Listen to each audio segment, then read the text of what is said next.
Is Happy Hump Day. It's another Happy Hump Day. Good morning. Happy Hump Day. Turning up the volume here, making sure everything's working. Good morning. It's a special hump day. It's International Day of Happiness. I'm not sure that we've ever had a hump day happy chat actually land on the International Day of Happiness. Yay, March 20th. Well, we're in the hemisphere where I am. It's already March 20th. Some people aren't there yet. At 8:30 a.m. Pacific, happy hump day. Yay! Good morning, good afternoon, good evening, wherever you are. Happy hump day. I'm Dr. Valerie Renee Shepard, and I am coming to you live from the Hartley Center for Mindfulness and Self-Mastery. And we love this topic. This is a pretty big day. I'm wearing my sacral chakra color, yellow. It's joy color. Yay. The energy of joy always feels like it's a part of yellow. It's one of my favorite colors. I have on my spring earrings. One's a flower, one's a bee. Yeah. Nature is represented here, y'all.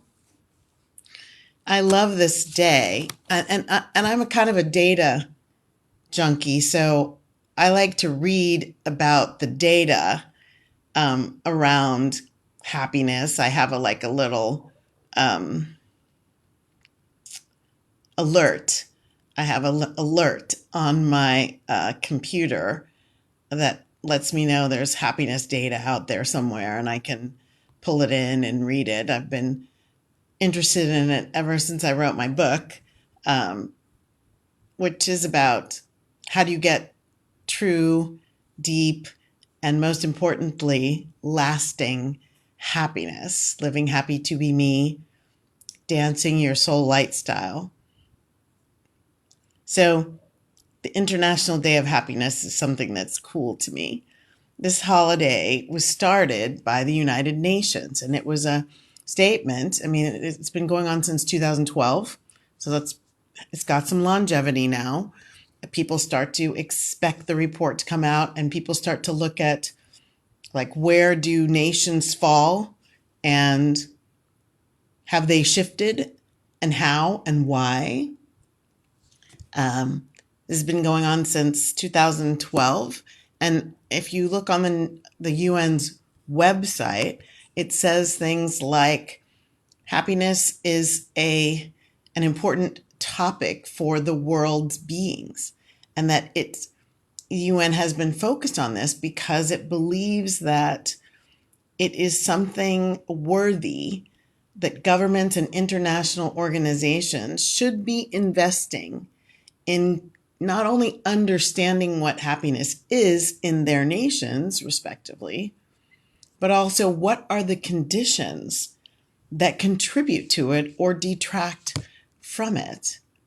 And in a consideration that happiness is a fundamental human goal. And this isn't to say that everybody goes after it the same way or measures it the same way, but that it's fundamental to humans, and that as such, nations have a responsibility to understand the dynamics that are underneath this idea of happiness. The relevance of happiness and well-being are pretty important all over the world, and something governments probably should pay attention to, that in their governing, they might want to check out what's happening. So in a collaboration with the Gallup company, there's an annual study in 140 countries.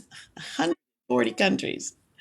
A study in 140 countries that gathers this data, cuts it up in different ways by age, by gender, by race, by this year by generation. The newness in this year's study is there a difference in generations, and it gets published, and then people pick it apart and talk about it and teach into it. And in an ideal world, governments start to figure out, if they're on the bottom of the list, how do they fix that? We want to call it fixing. How do they impact it? How do they serve their people, their citizens, better? Two little tidbits. This is the seventh year in a row that the same country topped the list, Finland. And this is the first year that the United States, my country, dropped out of the top 20. First time. And I'm not going to pick apart the report. I'm really not here to do a news article on the World Happiness Report as such, the WHR as it's known as. More about, where does happiness come from? Let's talk about that a little bit. How about it? So, in my book, I specifically say that I believe there's a very specific place that happiness comes from. But before we get to that, what are some other things that we've heard? So, you can look at any number of different places, and there are studies and perspectives around what's going to make you happy. WebMD kind of talks about spirituality, as an avenue, let's call it, to happiness, because of the tenets, the inside aspects of spirituality help you manage things that might take your happiness away, like having peace even in difficult circumstances, figuring out how to deal with your emotions, how to have better relationships. Other studies will say Maslow's hierarchy of needs. When you get those lower level of Maslow's hierarchy, you're more able to have happiness. Housing, food, safety and security, being in a safe neighborhood, having ample money and other resources. Those are the key to happiness. Others say if you're in a good, strong relationship, that can be a key to happiness. Others will talk about upward mobility. Some studies have said it's money and success until you get to a certain level, and then there's no more happiness available once you get over that level. So you could Google it and come up with thousands of studies that have led to hundreds of perspectives on the real root causes of happiness. And I talk about those in the introduction to my book. The data in the book are obviously older now because the book was published in 2016. But the concept is the same. What is it that's going to bring me happiness? How do I latch onto it and hold on for dear life? So in my body of work, consciousness and human potential, I continue to hold that it is self-mastery. Mastering you in your life so that you can exquisitely manage whatever your life brings your way is your key, everyone's key, if I can be so bold, everyone's key to creating the kind of happiness that is not only true for them, but deep and lasting, that you can count on it, that it's there for you when you're looking for it. And in my work in self-mastery, that would be raising one's consciousness, which means going to higher vibrations where I'm spending more of my time in the energies of love, unconditional love, and joy, and peace, and harmony, and connectedness. Those kinds of higher vibrations, passion, success, in terms of feeling really good about who I am and what I'm doing, not necessarily about the success of making money or having a title or great accomplishments and credentials. More of an emotional relationship with success. And it's really about this inner game more so than the outer game. And in the outer game, I don't know about you, but my experience in my outer game of success, an outer game of happiness, was that it was conditional. And I'm pretty much thinking that all over the world, we're taught about conditional happiness. And conditional happiness means you get happiness, you extract happiness, you feel happiness from those things in your life that you deem good, that you deem better, that you deem desirable. And so, which is not bad or wrong. It's totally wonderful to pursue an interesting dynamic because I believe that it's going to create happiness for me. Totally get it and did it most of my life. Well, now it's not most. Now it's 2/3. Only 2/3 of my life at this point. So whether that's the better job, living in a different neighborhood, having a sweetie pie, sometimes for me it was having a really great meal, a good bottle of champagne, and some raw oysters, which I'm very excited to report that I get every Sunday now. But so the things that we have, not really who we are or how we're being, would dictate that. And again, not bad or wrong. And, oh, and by the way, I lived 2/3 of my life that way. And there's even more. And there's an even more fulfilling way to go after creating your own happiness. This inner game. So it's the inner conditions. What's going on the inside? And see, the biggest problems with being focused on conditional happiness. Okay, so conditional happiness being happiness that's outside of you. It's out there. And the reason that it's a difficult thing to manage in terms of your happiness is, number one, when the conditions change, your ability to have or propensity to have or longevity of happiness changes with them. So if you're happy because you just got promoted, at some point, that promotion is going to turn out to require more work, maybe less playtime, might give you more money, but maybe you don't have time to spend it. The conditions that had in the past created your happiness have now shifted. Maybe they don't give it to you as much anymore. Ever find that?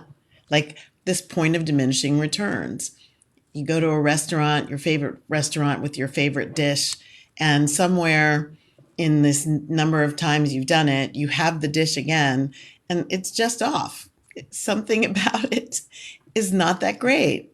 Or you go and all of a sudden there's a 2-hour wait and you've never had to wait to get a table. So the secret's out. Or you have this waitress that you couldn't get the waitress that or the server that you really like.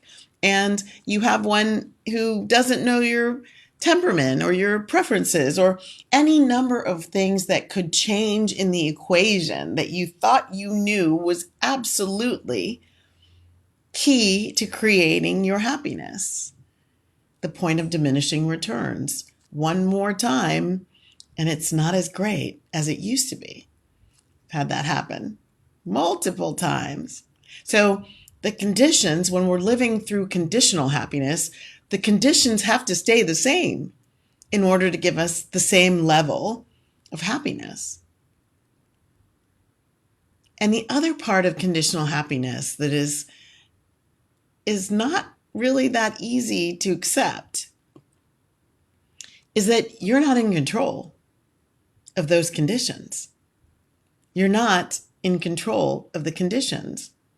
And whenever, and I think this is true, whenever we put our eggs in a basket that we have no control over, we should not be too surprised if the basket tips and the eggs fall out and break, because we're not controlling it.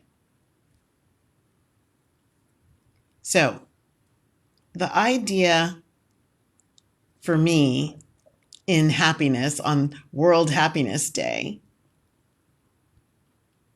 how do you really create lasting, deep, not surface, not that there's anything wrong with surface. I love my oysters, but they're not a source of deep or lasting happiness for me anymore. I did expect them to be for a while. Not anymore. Deep and lasting happiness, I write at the front of my book, based on my research and my work, is from inner cultivated sense of who I am and what I'm on the planet for. And in fact, as an integrated spiritual human person, my deep and lasting happiness is actually from the essential nature of what I am, not who I am. So not personality and identity-based happiness, again, changing, fleeting, not necessarily my best place, but from what I am, an individuated fragment of the Most High, the highest vibration of love, peace, joy. Individuated fragment of the divine. That's what I am. And as such, my belief and my teachings are that happiness is a part of who we already are. It's already inside here. And when I can tap into that space using a 4-step process that goes like this, I can stay there. Just keep running the process over and over. That's where the self-mastery comes from, mastering me and my life so that I can exquisitely manage whatever my life brings my way. And the 4-step process for living happy to be me. Step 1, wake up to the truth of who you are.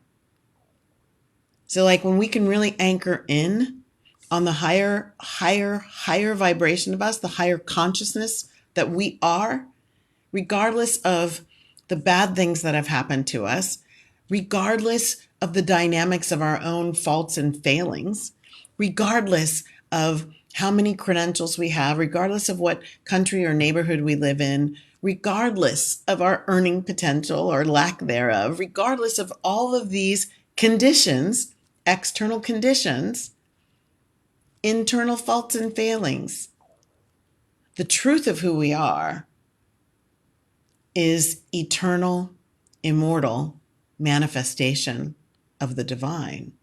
And as such, there is embedded at our cellular nature joy, bliss even. And connecting to that and cultivating that and removing everything that is not that, which is step 2, is how we create lasting happiness. So step 2 is shake up and release everything that doesn't align with the truth of who you are. That's step 1. So for me, the things that would come into conflict would be my ideas of being less than because of the color of my skin or because I'm a female in what is ostensibly a man's world. The patriarchal aspects of society all over the world relegate the female gender and the color ladder and other aspects of the global societal dynamic, relegate darker skin to the lower part of the color ladder. And so those aspects of what I believe my identity were, personality were, would get in the way. They come into conflict with law number one. You're more than that. And so I had to go on my little inner journey to understand what's going on inside and come into a new relationship, a new harmonized relationship with what is real and true and what is created through the twists and turns of my experience in the third dimension with all of its human-made rules and laws and ideas about who we are and how we should relate to one another based on a whole bunch of conditions. So step 2, shake up and release what doesn't align with you being magnificent essence, whatever that is. And it's usually going to come from emotional junk in your trunk.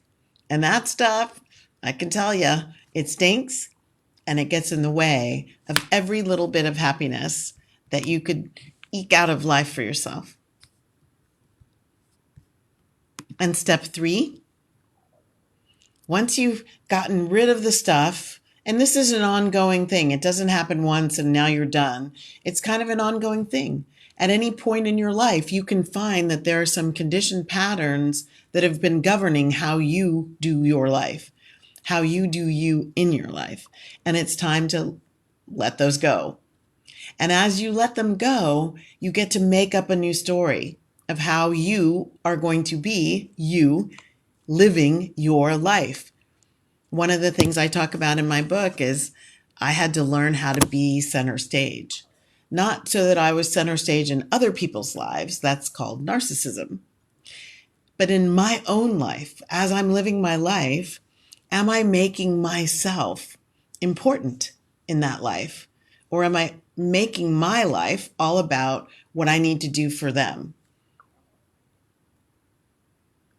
Step 3, make up a new story of you in your life. Make yourself the writer, the director, the producer, the star. Make sure you're winning an EGOT, Emmy, Grammy, Oscar. What's the T? Not even sure anymore. In this moment, it's not here, so it's gone. But you get my point. Create a sense of self inside your life that is reserved only for you. And then live it. And that's step 4. Take up the reins and go live it. And that means, what do you have to do to actually live the life of your dreams? What do you actually have to do? And it's not necessarily going to be the same as anyone else. And it might mean that you need to move. It might mean that you do want to go get a credential. It might mean that you want to do a different job, career. It might mean that you want to have more frivolity in your life and you want to play more. That's what my life was telling me. That I needed a different energy around the dance, around my ministry, around who I am and what I'm capable of. And especially living as I have now for the past several years as a woman with disabilities from a brain hemorrhage. Whether they're visible or not, they're here and they're happening right this minute.